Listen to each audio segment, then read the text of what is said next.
Бажаю здоров'я, шановні українці. Провів сьогодні засідання Ставки Верховного Головнокомандувача. Good health to you, fellow Ukrainians. On October 30th, I held a meeting of the staff of the Supreme Commander-in-Chief, the 27th since the beginning of full-scale invasion of Russia. Key defense issues were considered: our active actions on the front line, further liberation of the territory from occupation, supply of ammunition and equipment, repair of equipment, other support for the defense forces, as well as preparations for winter. Of course, the plans of the Russian military were also considered. The Commander-in-Chief, Head of Intelligence, Commanders of Operational Directions, Ministers delivered reports. Every day and without any breaks, we worked to speed up the restoration of the territorial integrity of our state. And always at the meeting of the staff, we celebrate the successes of our warriors. The result ensured in the liberation of Ukrainian land. Every time we have reasons to rejoice together with all Ukrainians. I would like to celebrate the warriors of the 54th Separate Mechanized Brigade, named after Hetman Ivan Mazepa, the 5th Separate Assault Regiment and the 10th Separate Mountain Assault Brigade, for their bravery and steadfastness while holding the lines in the Siversk direction, as well as the warriors of the 25th Sichislav Separate Airborne Brigade, for determination during the liberation of our territory, for special energy. Thank you, warriors. The warriors, border guards of the CHOP detachment, who are currently protecting our state in the Donetsk region as part of the defense forces of Ukraine, showed themselves perfectly. Today they stopped the enemy's brutal assault. The Russian attack was repulsed. In addition, they managed to replenish our exchange fund. Thanks, guys.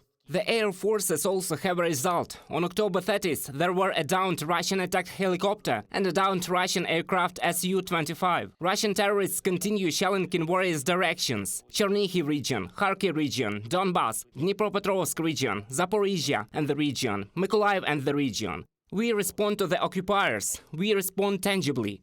In general, there were no emergency blackouts throughout the country on October 30th. We managed to restore the technical possibility of energy supply after the Russian strikes that took place during the week. But generation deficits still persist, so extremely frugal electricity consumption and stabilization restrictions must be continued. And please be especially careful on the roads at night. There have already been many appeals, in particular from the National Police, regarding the need for pedestrians to have reflective elements on their clothing. This is very important for both children and adults. But it is no less important that drivers have a conscientious attitude. Now you should not just follow the speed regime, but also reduce the speed additionally, especially in those places where there are unregulated pedestrian crossings. Please take care of safety of others. And by the way, I want to congratulate all Ukrainian motorists, not only civilians but also military, on the Day of Motorists and Road Walkers. Usually, they wish you a good road, and I know that this road of ours, although not easy,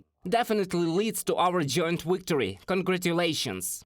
Another vessel chartered by the UN Food Program has already been loaded in the port of Chornomorsk. This is a bulk carrier carrying 40,000 tons of wheat to Ethiopia, a country experiencing a severe food situation. Ethiopia is on the brink of famine. This is a problem not only of rising food prices, but also of a physical shortage of food.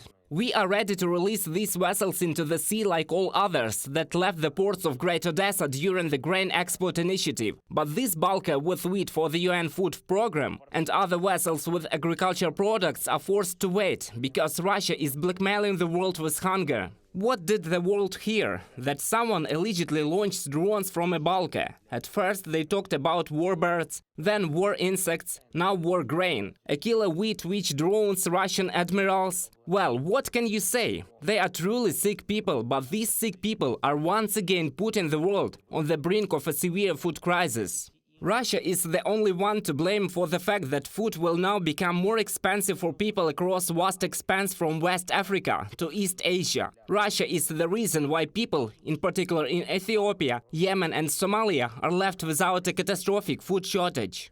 Of course, the partners are trying to convince the terrorist state to slow down the blackmail a little. But is it realistic? So far, the facts indicate that the Russian leadership is more interested in exacerbating of the food crisis than in implementing assigned documents. And this, by the way, is the answer to all those who talk about negotiations with Russia. The grain corridor is a very specific example. There are now 218 pieces of evidence that Russia does not want any real deals. 218 vessels waiting for the opportunity to carry food under export contracts or enter Ukrainian ports. Week after week, Russia has been slowing down the grain corridor despite its own promises to partners and has now blocked it completely. Ukraine, for its part, will do everything to ensure that the grain export initiative continues to work. And I thank everyone who helps our state. Thank you to everyone who fights and works for our victory. Thank you to everyone who shows concern for others under these circumstances. Glory to Ukraine!